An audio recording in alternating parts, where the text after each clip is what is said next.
guys are enjoying your season. Do rate my Christmas look.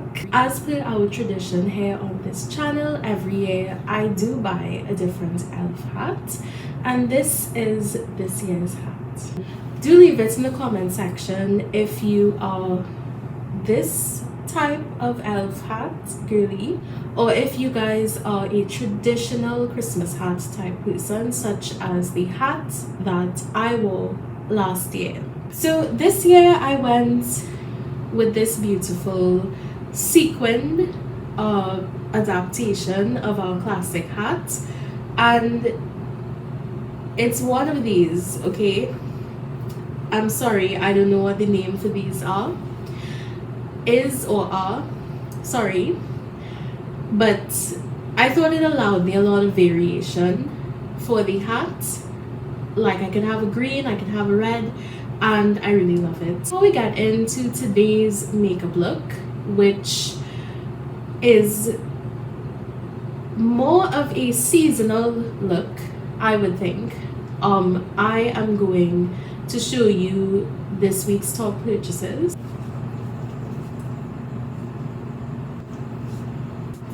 Santa definitely came early with these beautiful Muaddi dupes.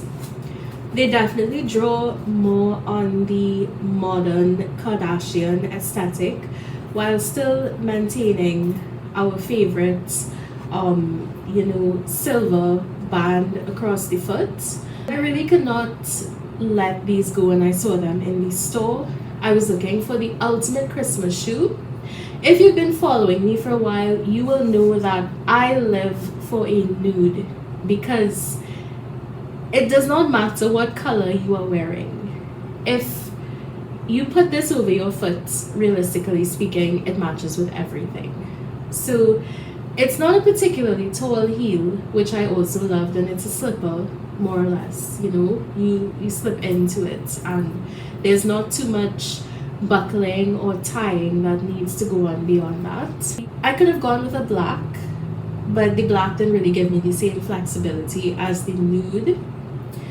So do watch this space to see my holiday lookbook this year, similar to last year's top 3 looks basically, and I will definitely be modeling those dresses with this pair of shoes. If you follow me on Instagram, you would have seen this. So this is a very beautiful, but I would say an inaccurate Bottega dupe.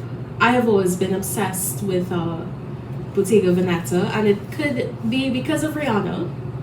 Okay, Fenty unboxing coming, but I just think this is such a sophisticated aesthetic to have on a bag, like the sort of woven look. Definitely very Mediterranean while still being European. Like, you definitely sort of see your everyday sort of bag that you might take to your neighborhood market in this bag, but it's so elegantly structured that yes, I do see Europe in this bag as well. We've all seen the original with the knots, and the double knotted bag is not quite this texture, but it's very soft. It to me is big enough for everyday running around. So yet another purchase that I cannot leave the store without making. So I will put the link in the description box if you are looking for a similar bag, because this color was hard to find. There was green and there was a darker brown, but just for basic matching purposes, I did go with this more natural brown.